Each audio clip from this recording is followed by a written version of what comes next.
Waalaikumsalam warahmatullahi wabarakatuh. Alhamdulillah.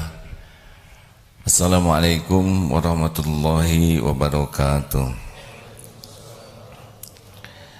Alhamdulillahi rabbil alamin. Alhamdulillahilladzi khalaqal mauta wal hayata liyabluwakum ayyukum ahsanu amala wa huwal azizul ghafur. Allahumma salli wa sallim wa barik ala sayyidina Muhammad wa ala alihi wa ashabihi ajma'in. Hadirin, semoga Allah melindungi kita dari perbuatan yang kita sering anggap remeh, padahal perbuatan yang dikutuk dan diberkahi oleh Allah Subhanahu wa taala, yaitu berzina. Ini memang kata-kata ini benar-benar kata-kata yang bisa berzina. Ini sebuah perbuatan yang haram, yang dikutuk, dilaknat oleh Allah, dan ruginya rugi dunia akhirat.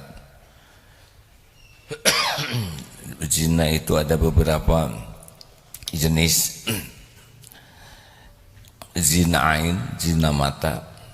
Jadi orang yang sering melihat yang lawan jenis yang bukan halal dilihat oleh dirinya, termasuk lihat video, gambar-gambar porno, tayangan-tayangan, dan itu selain merusak iman juga merusak otak.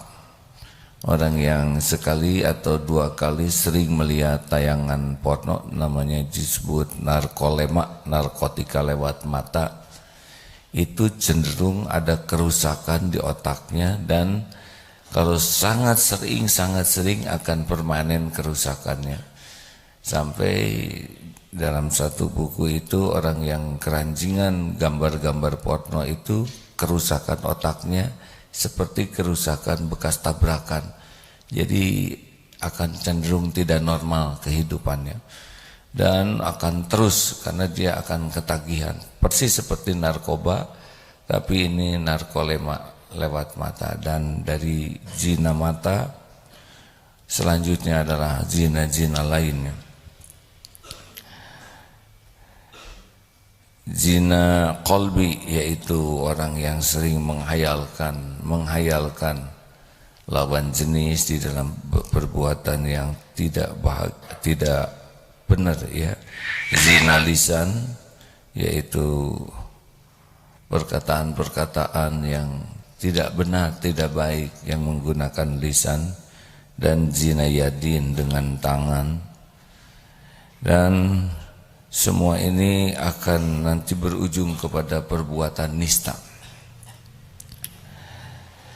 Ada dari zina luar, ada zina muhsan, yaitu zina yang dilakukan oleh orang yang sudah menikah. Dan ada zina ghair muhsan, zina yang dilakukan oleh mereka yang belum pernah menikah. Kalau di dalam hukum Islam, mereka yang berbuat zina itu satu, hukuman mati, ya, hukuman yang paling hina. Kalau kita di Indonesia tidak menggunakan hukum Islam, tapi kalau di negara seperti di Saudi yang menggunakan hukum Islam, memang orang yang berzina ini dihukum mati, na'udzubillahi min dzalik, dan dirajam, dilempar batu sampai mati. Dan bagi yang belum menikah, yang berzina, diganti hukuman cambuk 100 kali dan diasingkan. Jadi kalau orang belum menikah berzina, nah ini hukumannya itu dihukum cambuk. Saya pernah melihat video hukuman cambuk di Malaysia, yang dicambuknya pantatnya. Ada videonya, Pak, ditelungkupkan menghadap ke sana karena memang berzina, sangat diikat, lalu pantatnya dibuka khusus, dan yang dicambuk pantatnya. Ternyata dengan sekali cambukan saja pantat itu langsung bergetar merah. Cambukan kedua merah di beberapa tuh. Cambukan ketiga, keempat pecah itu si merah itu. Cambukan kelima sudah mengeluarkan darah tuh. Wah, sudah sangat, wah kelihatannya kesakitannya tuh luar biasa. Baru 5 itu Pak.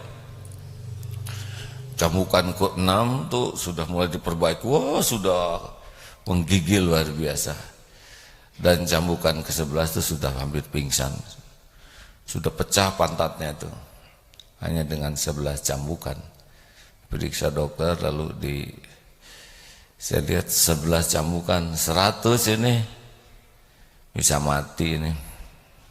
Dan bagi yang belum menikah berzina seperti itu.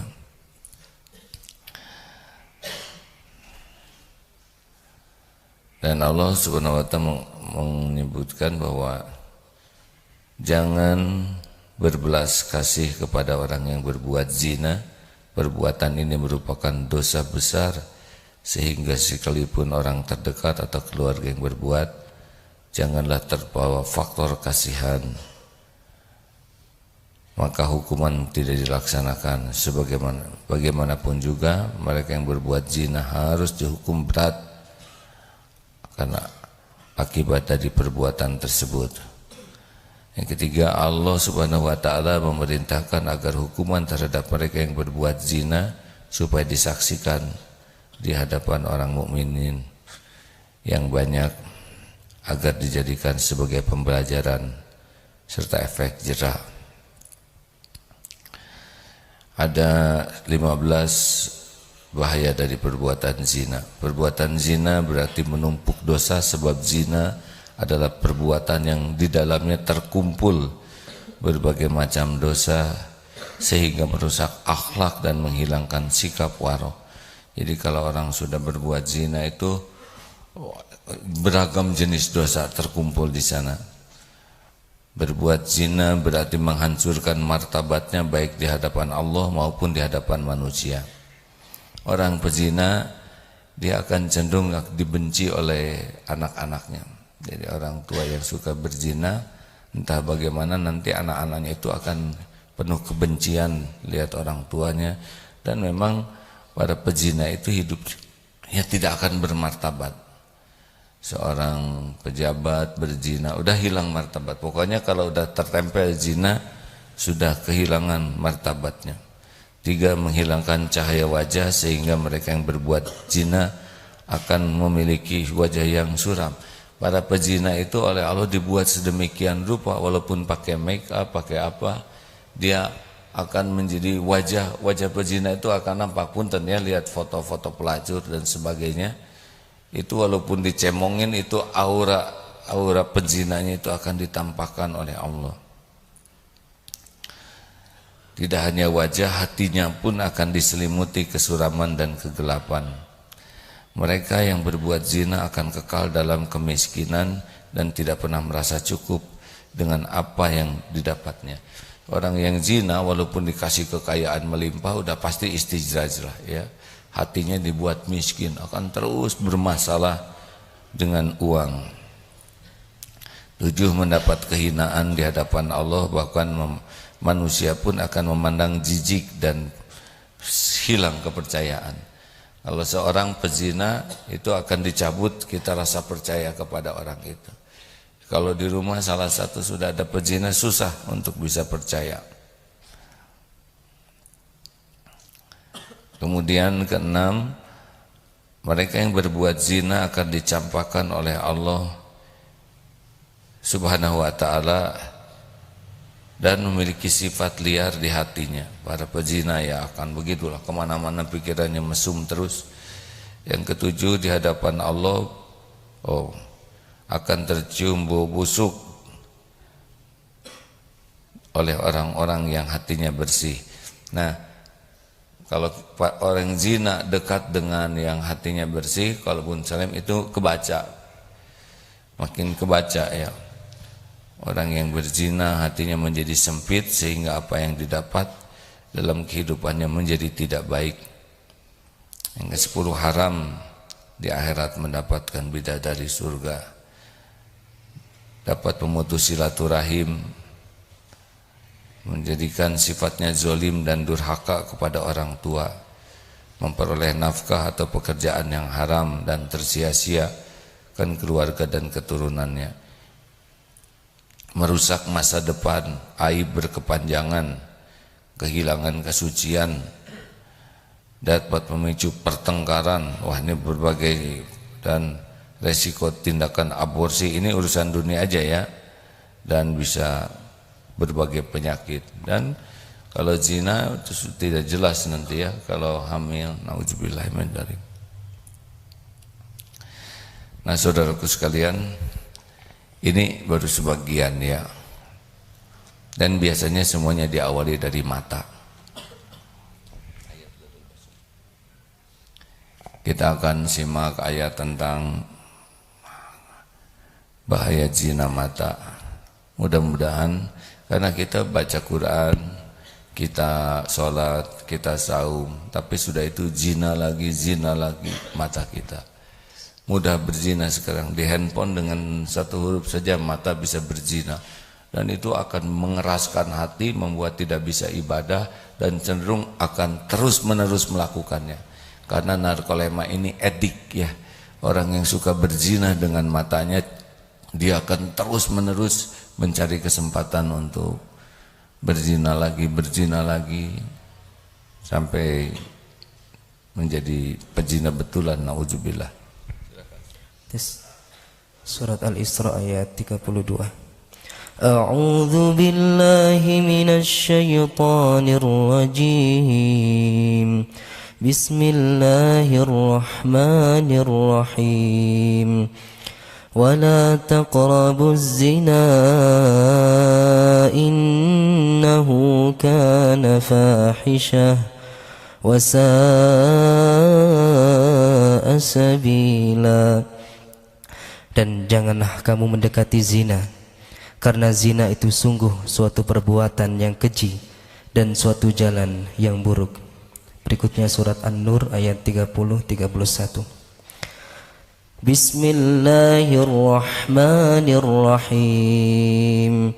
Qul lil mu'minina yaghuddu min absarihim wa yahfadhu furujahum dzalika azka lahum innallaha khabirum bima yasna'un.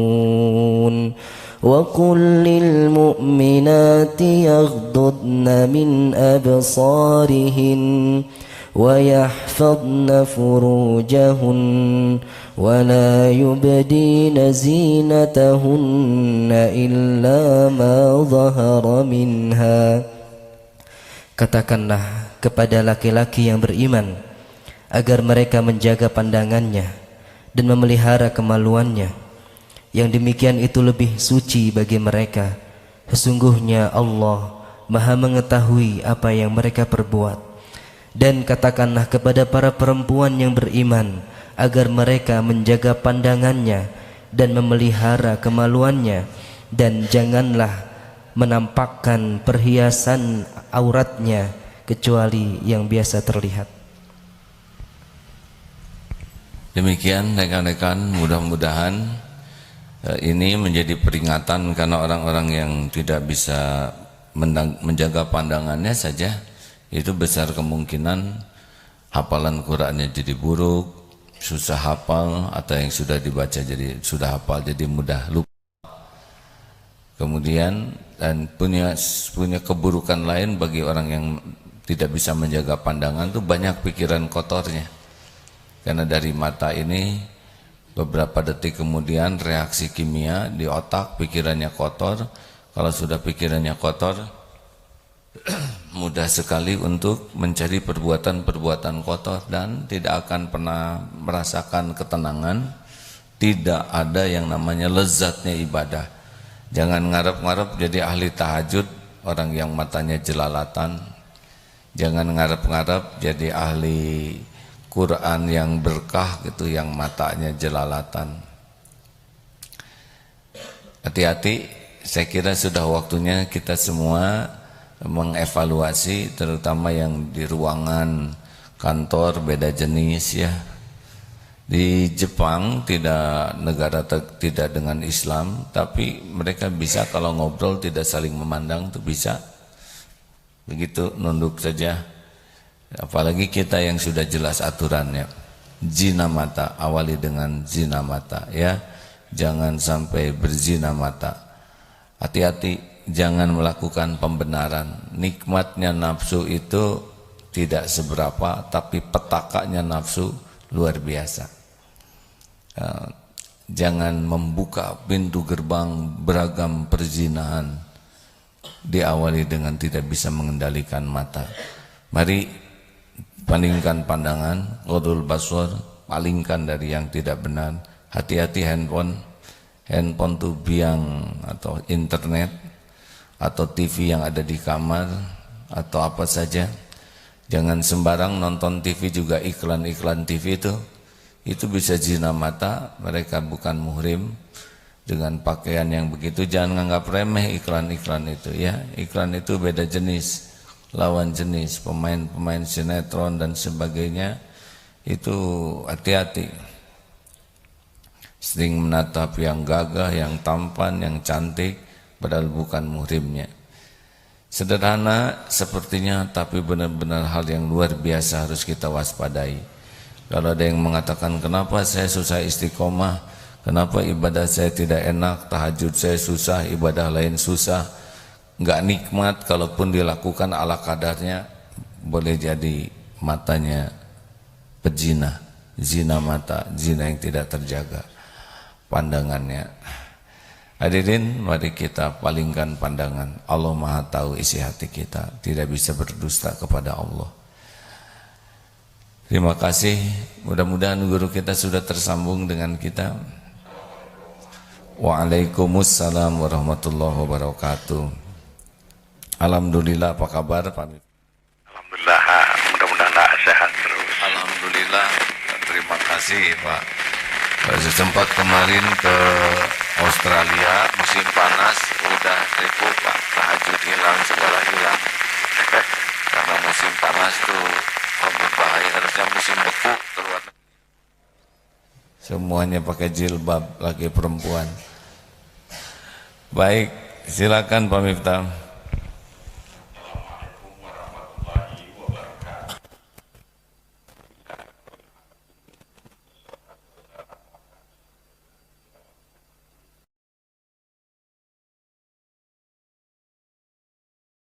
Bahagia dimanapun Anda berada.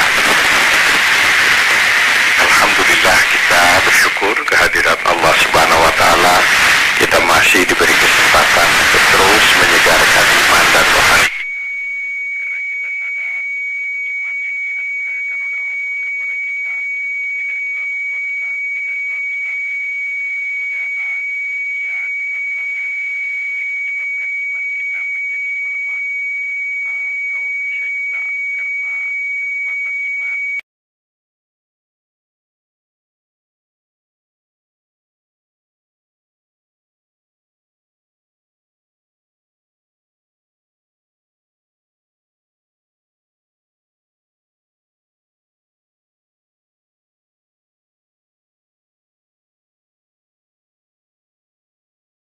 menghiraukannya atau kita tidak memperhatikannya, yaitu yang menyangkut dosa-dosa yang diakibatkan dari anggota badan kita. Terutama disebutkan dalam hadis ada dua anggota badan manusia yang banyak menyebabkan manusia celaka, yang banyak menyebabkan manusia binasa, bahkan masuk neraka katanya. Dua anggota badan itu adalah pertama al-farj, kemaluan.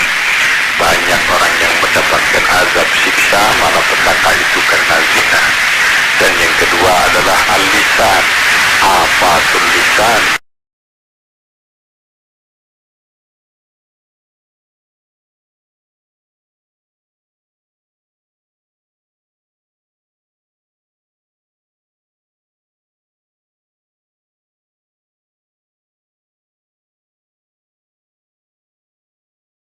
Orang lain itu yang menyebabkan seseorang itu katanya banyak mendapatkan malapetaka, kemudian mendapat dosa sampai masuk neraka. Al-farj wal lisan, kemaluan Dan yang kedua adalah lidah, afatul lisan, harus menjadi perhatian kita bersama. Sebuah hadis juga menerangkan apabila perzinaan sudah dijadikan sebagai hiburan yang istimewa, apabila minum arak sudah dijadikan minuman kehormatan, apabila amar ma'ruf nahi munkar tidak lagi dijalankan, masyarakat menjadi masyarakat permisif yang mentolerir kejahatan-kejahatan yang ada di sekitarnya, tidak peduli untuk merubahnya. Kalau Quran hanya dijadikan bacaan tapi tidak diamalkan, kalau ayah dan ibu sudah diperlakukan seperti pembantu sendiri oleh anak kandungnya, dan kalau zakat tidak lagi diamalkan, maka pada satu saat akan turun azab ammah, azab yang menyeluruh. Orang soleh pun mendapatkan bagian dari azab ammah itu, musibah demi musibah dunia ini. Dan pada satu saatnya nanti doa orang soleh tidak lagi didengar. Akan muncullah pemimpin-pemimpin yang jahat yang memimpin orang-orang yang baik. Wa na'udzubillah min dzalik. Sering dikatakan inilah tanda-tanda akhir zaman. Wallahu a'lam. Jadi ajaran yang disampaikan oleh AA tadi mungkin tidak begitu populer karena kita dihadapkan dengan sebuah masyarakat yang bebas dampak daripada globalisasi, budaya dari manapun masuk, bahkan dengan media sosial yang sekarang teknologi modern bisa menyebabkan seseorang bertambah ilmu, tapi bisa juga menyebabkan manusia dengan mudah berbuat dosa sampai kepada dosa besar. Kita masih membaca berita-berita, mendengar berita tentang bagaimana seorang ada yang memperkosa anak kecil, ada yang memperkosa saudara bapak keponakan sendiri. Berita itu menghiasi mass media. Salah satu sebabnya adalah etika di dalam hal berkaitan dengan hubungan pria wanita bukan muhrim itu tidak diperhatikan. Sebagai muslim kita perlu untuk melakukan evaluasi dalam kehidupan kita. Islam mengajarkan bentuk-bentuk yang disebut tindakan mungkin preventif ya. Selain kita ini harus, kalau hubungan pria wanita bukan mahram, selain tetap harus santun, harus sopan, tidak boleh menyakiti, tapi juga ada namanya rambu-rambu. Rambu-rambunya itu yaitu pertama disebutkan dalam hadis, jangan sekamar berduaan. Ya, karena yang ketiga itu setan ini yang harus dihindari.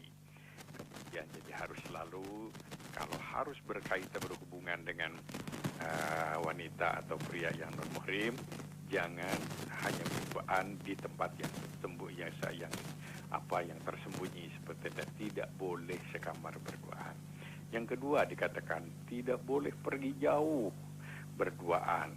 Nah, pergi jauh ini tidak disebutkan kilometernya, apakah disamakan dengan rukhsah jamak qasar atau juga sesuai dengan pertimbangan fitnah. Kalau ini fitnah, sebab mungkin perjalanan naik pesawat lain lagi dengan perjalanan jalan kaki, perjalanan di kota besar yang terbuka dengan lain lagi dengan perjalanan umpamanya saja mungkin ke hutan dan lain-lain. Nah, ini adalah tindakan-tindakan preventif yang diajarkan oleh agama. Tidak boleh pergi jauh kecuali harus disertai mahram. Kemudian yang ketiga tadi sudah disinggung, ini juga sangat penting, yaghudduna min absarihim yaghuddna min absarihinna, pengendalian penglihatan. Jadi sebab dari penglihatan itulah melahirkan niat-niat yang tidak baik, keinginan-keinginan yang tidak baik. Bukan berarti seorang muslim harus memejamkan mata. Jadi kalau seorang pria melihat wanita yang bukan mahram itu tentu tujuannya juga tetap baik, karena sedang mendidik, karena sedang memberi nasihat, ataupun sedang ada dialog yang penting. Kemudian yang kedua tentu selain niat juga sampai batas mana. Tentu saja kita, hati kecil kita sendiri akan tahu bahwa ini adalah penting apa tidak, apa ini perlu betul-betul melihat atau tidak. Nah, itu hati kita. Tapi Quran menyatakan hendaklah mengatur penglihatan, pengendalian penglihatan, baik kepada pria, kepada wanita, maupun dari wanita kepada pria sama. Nah, selanjutnya yang tidak kalah pentingnya di dalam ajaran Islam adalah dikatakan juga disebut jangan berbuat sesuatu yang dapat mengakibatkan bangkit birahi mengarah kepada zina. Itu bisa tontonan, bisa pergaulan bebas, bisa obrolan, bisa SMS, bisa segala macam yang dapat menyebabkan bangkit birahi dan mengarah kepada zina. Nah, ini tindakan-tindakan yang diajarkan, ajaran-ajaran dari agama kita sebagai tindakan preventif. Jangan sampai kita terjerumus ke dalam perbuatan salah satu dosa besar atau kabair itu. Bagaimana besarnya gambaran dosanya itu tadi sudah diterangkan Quran. Jadi kalau Quran itu menurut para ahli adalah qat'i disebut absolut, itu statusnya tidak boleh didiskusikan. Kalau artinya itu sharih jelas, tidak ada berbagai interpretasi, maka itu adalah namanya qat'i fid dilalah, absolut dari segi interpretasi. Kalau sebuah ajaran yang didasarkan kepada dalil ayat yang qat'i fis subut, qat'i fid dilalah, absolut status, absolut interpretasi, tidak boleh ada ikhtilaf, berbeda pendapat. Sebab ada kalanya kita menemukan sebuah pemikiran atau pendapat tetapi berdasarkan namanya ijtihad. Nah, itu bisa memungkinkan beda pendapat. Ya, ketika dua orang sama-sama soleh tapi milih partai berbeda, nah itu adalah ijtihad. Itu ijtihad. Mana yang tepat, mana yang tidak, nah itu tergantung banyak faktor yang harus dinilai. Tetapi kalau kita harus katakan tidak boleh memilih sekali lagi, kan menerima, memilih pemimpin non-muslim, nah itu adalah qat'i fis subut, qat'i fidalah, fidalah, absolut status, absolut interpretasi. Tidak boleh ada beda pendapat itu. Karena sudah jelas ayatnya. Begitu juga tentang ketentuan-ketentuan yang disebut tadi mengenai zina, mengenai aturan-aturan bagaimana kita menjauhkan diri dari peluang-peluang berbuat zina itu. Jangan mendekati, jangan berbuat sesuatu yang dapat menyebabkan seseorang itu mengarah kepada zina. Tentu tindakan preventif lain pun mungkin unsur makanan, ya, termasuk juga ucapan-ucapan itu, kemudian tentu saja tontonan juga. Maka oleh karena itulah salah satu konsep yang sekarang sedang digagas oleh teman-teman, oleh bapak-bapak yang punya wewenang mengenai yang disebut halal tourism. Jadi ada turis halal begitu,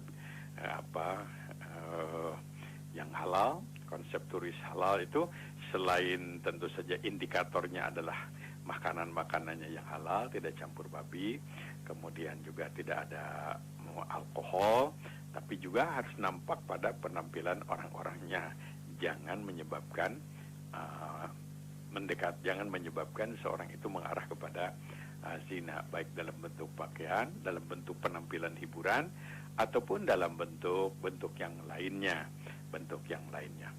Nah, ketika ditanyakan apa sih sebetulnya ini cara turis yang Islam itu, ya antara lain itu mungkin di hotelnya juga tidak menerima tamu yang pria wanita yang bukan mahramnya atau bukan suami istri. Ada aturan begitu. Baik, kembali kepada salah satu ajaran dalam agama wala taqrabuz zina tadi. Ajaran Islam tentang permudah nikah ini juga merupakan salah satu solusi untuk menjauhkan diri dari perbuatan zina. Said Sabiq umpamanya saja, seorang penulis terkenal dari Mesir, menulis fiqh sunnah, ya, fikih yang katanya bersandar kepada sunnah.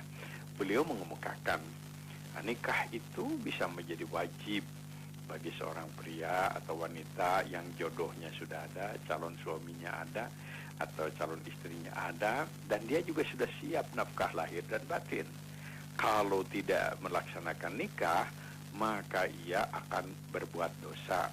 Kata Said Sabiq, nikah bagi yang bersangkutan menjadi wajib hukumnya, sebab untuk menyelamatkan dirinya dari perbuatan dosa tersebut. Beliau mengemukakan, tapi nikah itu bisa hanya bernilai sunnah lah, lebih baik nikah begitu. Kalau jodohnya sudah ada, calon suami, calon istri, kemudian nafkah lahir batin sudah siap, tidak nikah juga tidak akan berbuat dosa, imannya kuat atau peluangnya sedikit. Nah, beliau mengatakan sebaiknya nikah juga, sebab iman seseorang itu bisa berubah-ubah karena begitu dahsyatnya godaan iblis dan godaan setan bisa menyebabkan orang yang soleh pun kemudian menjadi tergoda begitu, tergoda. Ada cerita-cerita itu dalam dunia sufi yang menerangkan orang-orang yang soleh tapi kemudian terlibat dalam perbuatan itu. Para pendengar yang berbahagia, jadi dalam Islam ada diajarkan permudah nikah, persulit talak. Jadi kalau orang berpikir tentang nikah itu katakanlah 10 kali, kalau talak 1000 kali, jangan sebaliknya. Kalau nikah berpikir 1000 kali, mana talak tidak berpikir dulu karena emosi, ucapkan aja talak kamu, ya. Ya, oleh karena itulah dalam ajaran Islam setiap suami, setiap istri harus mampu menjaga ucapan-ucapan itu. Jangan diberi kesempatan suami marah sampai keluar ucapan saya talak kamu.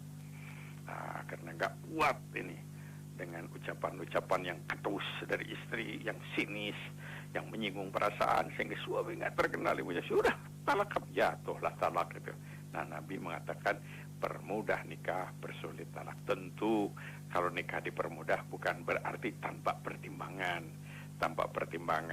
sebab dalam agama juga ada sebuah ajaran proses supaya rumah tangga itu abadi, rumah tangga itu lestari, supaya rumah tangga itu bahagia. Harus ada pertimbangan secara pribadi, kemudian yang kedua pertimbangan dari orang tua, bahkan harus ditempuh secara vertikal, yaitu beristikharah, mohon petunjuk kepada Allah Subhanahu wa taala. Jadi bukan berarti begitu ketemu jadi aja ini, tidak seperti itu. Seorang sahabat umpamanya saja ditanya oleh Nabi, saya dengar kamu mau nikah. Apa iya ya Rasulullah? Dapat orang mana nih? Ya di mana itu? Saya nggak tahu nih. Ayah itu yang menyodorkan. Nah, Nabi memberikan komentar. Ini yang tadi yang saya sebut namanya asbabul wurud, latar belakang sebuah hadis. Beliau menyatakan, barang siapa yang ingin nikah dengan seseorang, dikatakan falyandur ilaiha, falyandur ila ma yad'u ilaiha. Perhatikan dulu, ketahui dulu apa sebetulnya yang mendaya tarik dari yang bersangkutan untuk dijadikan istri atau suami. Jadi harus mengetahui. Lantas apanya yang harus diketahui? Yang harus diketahui itu disebutkan dalam hadis itu paling tidak ada 4 unsur. Yaitu pertama tentu saja adalah nasab. Apa itu nasab? Keturunannya gimana nih? Ada yang ada berkaitan muhrim atau bukan nih? Jangan-jangan umpamanya saja ternyata adik kakak cuma ibunya beda ini. Yang satu terus terang, yang satu lagi tidak terus terang. Atau barangkali jangan-jangan ini adalah ternyata ini paman sendiri nih, atau pendeknya jangan sampai mahram. Kemudian jangan-jangan saudara sesusu.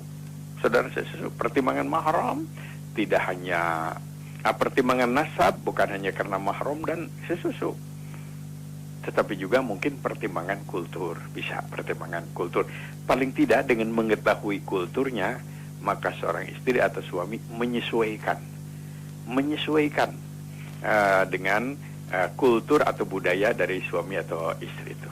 Maaf kalau saya berikan contoh, umpamanya seorang wanita, seorang gadis nikah dengan pria dari Cianjur Selatan, begitu akan berbeda dengan suami yang asalnya dari Tapanuli Selatan gitu.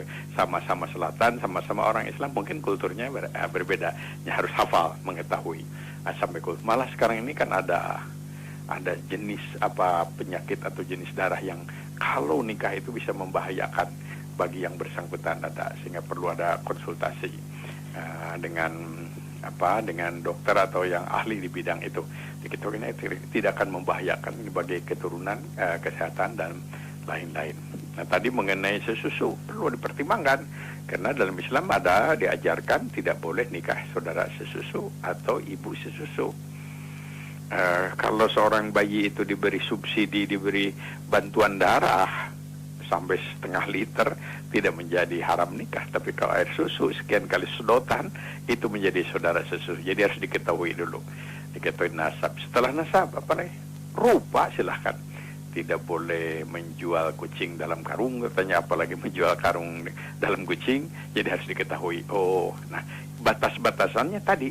Jadi kalau mengetahui calon itu batasannya tadi, jangan sekamar berduaan, jangan pergi jauh berduaan, kendalikan penglihatan, lihat seperlunya saja, tidak semua boleh dilihat, hanya sampai muka melihat. Kemudian setelah wajahnya atau kecantikan kegantengannya, adalah juga pertimbangkan mengetahui tentang hartanya. Silahkan, bukan untuk menempatkan orang kaya lebih mulia daripada orang miskin, tidak. Kebahagiaan tidak selalu ditetapkan oleh kekayaan. Kekayaan penting, tapi kekayaan bukan satu-satunya. Sebab kekayaan harta yang banyak sering-sering juga tidak membuahkan kebahagiaan, malah membuahkan kesombongan. Nabi sendiri menyampaikan pesan, jangan kau nikahi seseorang hanya karena pertimbangan harta dan kekayaannya. Siapa tahu harta kekayaannya itulah yang menjadi sumber arogansi dan kesombongannya. Na'udzubillah. Jangan kau nikahi seseorang hanya karena kecantikan dan kegantengannya. Siapa tahu kecantikan dan kegantengan itulah yang menyebabkan arogansi dan kesombongannya. Nah, tapi harus mempertimbangkan kekayaan untuk menyesuaikan nafkah barangkali. Dan kemudian Nabi Fadfar bidzatiddin, yang harus prioritas itu adalah mempertimbangkan apa agamanya, bagaimana akhlaknya. Pertimbangan-pertimbangan lain boleh dengan niat untuk melahirkan sebuah keharmonisan dalam berumah tangga. Umpamanya saja ada seorang yang beragama, tapi setiap ucapannya itu selalu nyindir, ketus, menyinggung, enaknya tidak biasa. Setiap ngomong tuh nyinggung perasaan orang lain. Ini menjadi penyakit dalam berumah tangga nanti. Ya, liar itulah istri atau suami itu. Kalau pasangannya selalu kalau ngomong selalu menyinggung perasaan. Nah, ini juga bisa dididik apa enggak? Kalau enggak, musibah itu. Nah, kemudian selanjutnya juga mungkin pertimbangan apalagi tingkat pendidikan, silahkan. Tingkat pendidikan. Ya, ada keserasian begitu. Kalau diskusi itu nyambung begitu. Tidak ini, sehingga membuahkan nantinya kreativitas. Kenapa ini perlu? Supaya suami atau istri itu terhindar dari lamunan-lamunan, keinginan-keinginan untuk berbuat sesuatu yang dilarang, menjadi selingkuh. Kenapa selingkuh? Karena tidak mendapatkan kepuasan dari istri, karena mendapat perlakuan yang tidak baik dari suami, sehingga ada kecenderungan untuk menyeleweng karena iman kurang kuat. Kan kita ini harus juga mempagari. Selain tidak boleh berbuat, kita harus memagari peluang-peluang itu. Nah, jadi sekali lagi boleh mempertimbangkan itu tentang ini pendidikan, bisa komunikasi apa enggak nih, karena hubungan suami istri kan bukan manor dengan bawahan ini, bukan bos dengan ini, tapi harus bisa musyawarah, harus bisa diskusi, harus bisa saling mengerti. Kalau enggak ya musibah itu menjadi problem dalam berumah tangga. Kemudian selanjutnya mungkin pertimbangan yang dibolehkan, tapi yang utama adalah tadi, sekali lagi, semuanya ini adalah jangan sampai menyebabkan mempersulit pernikahan. Sebab nikah, kata Nabi, bisa menyelamatkan separuh iman. Artinya separuh iman itu terancam karena dalam kaitan pembicaraan kita, karena pergaulan yang tidak sah secara agama, yaitu perzinahan. Nah, kemudian selanjutnya kepada hamba-hamba Allah yang karena sesuatu hal sudah terlanjur melakukan dosa besar itu, tidak boleh putus asa. Betul, itu dosa.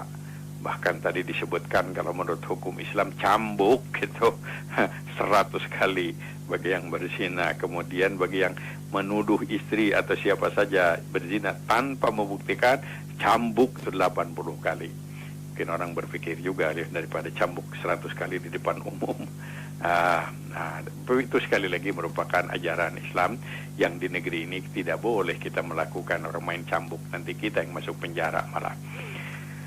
Ada sebuah Allah itu memberikan juga kepada kita sebuah ajaran kepada kita yang terlanjur berdosa besar. Tidak boleh putus asa. Allah Maha Pengasih, Allah Maha Pemaaf. Lakukanlah pertobatan. Lakukanlah pertobatan, bersihkan diri kita sebelum oleh Allah dibersihkan setelah mati. Kalau sebelum meninggal dunia kita belum sempat membersihkan diri, maka proses pembersihannya dilakukan setelah kita masuk nanti dari dalam hisab, yaitu di dalam neraka. Neraka itu adalah antara fase pembersihan. Bagi mereka yang sebelum meninggal dunia tidak sempat membersihkan diri, dibersihkan dulu itu di neraka. Baru kalau mau masuk surga nanti setelah bersih. Tapi bagi mereka yang sebelum meninggal dunia sudah melakukan pembersihan, pertobatan, ya tidak usah dibersihkan lagi, wong sudah bersih. Apa saja yang harus dilakukan dalam pertobatan itu? Pertama, yang secara rutin kita harus memperbanyak istighfar. Jangan ada perasaan dalam diri kita, saya ini nggak banyak dosa, nggak perlu istighfar. Rasulullah Shallallahu Alaihi Wasallam itu adalah Rasul kekasih Allah yang tidak pernah berbuat dosa, tapi istighfar di tiap malam pun lebih dari 70 kali, katanya sampai 100 kali, kadang-kadang lebih.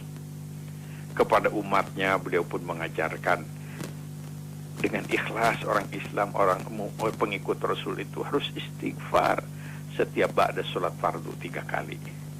Dan jangan ada perasaan, dosa apa saya? Pada saat begitu kita punya pendapat, pada saat itulah kita dosa. Karena kita bohong, pasti ada dosa. Tapi Allah akan menghapuskan dosa kita. Istighfar. Terlanjur berbuat dosa, segera istighfar. Bahkan ada perasaan marah, segera istighfar. Kemudian selanjutnya, bahkan kalau banyak musibah, istighfar. Sama mohon ampun kepada Allah. Para nabi dulu menyeru umat yang sedang musibah, yang sedang banjir, yang sedang banyak penyakit, istaghfiru rabbakum, kalian harus mohon ampun pada Allah, kalian harus minta maaf pada Allah. Diperintahkan untuk beristighfar, mohon ampun. Musibah suruh minta ampun.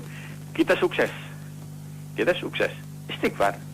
Jadi Nabi ketika memperoleh kesuksesan, yaitu pada waktu Futuh Makkah yang diabadikan dalam surat An-Nasr itu, idza ja'a nasrullahi wal fathu, Nabi tentu gembira.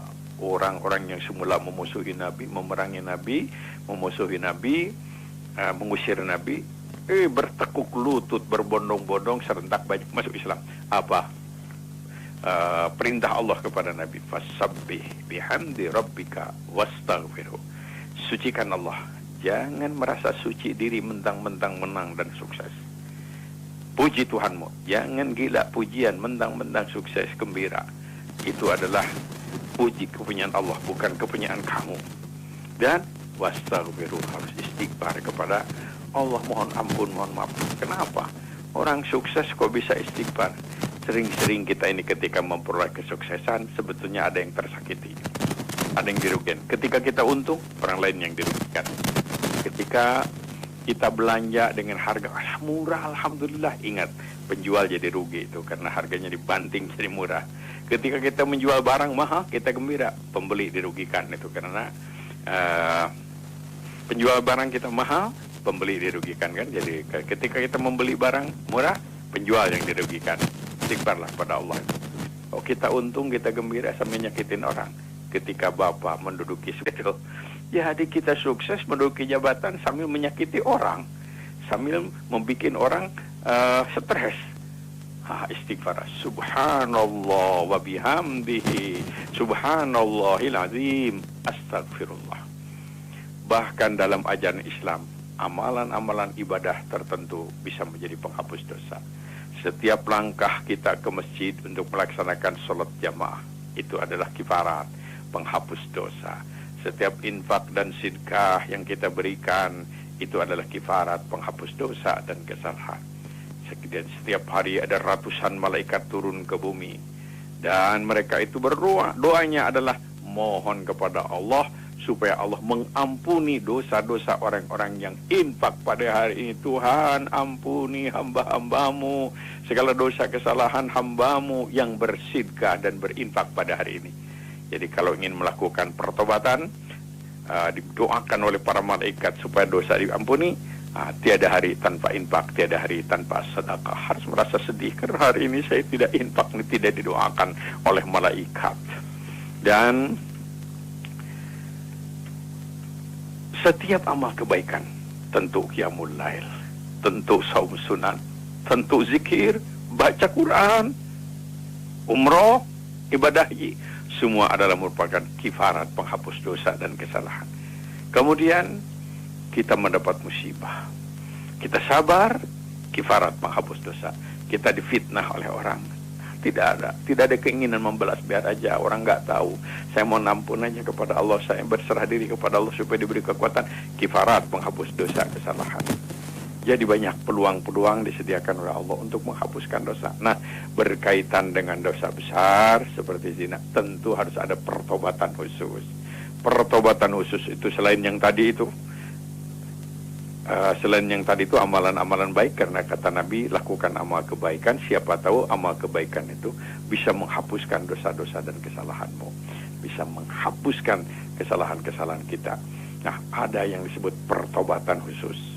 Pertama adalah berhenti dari kebiasaan dosa itu, berhenti, jangan diulang-ulang lagi. Yang kedua, harus menyesal atas dosa itu, jangan bangga dengan dosa-dosa yang sudah dilakukan, harus menyesal. Jangan dicerita-ceritakan supaya orang lain ingin melakukannya, harus menyesal. Dan yang ketiga, berjanji dengan jujur, dengan ikhlas, tidak akan mengulangi lagi.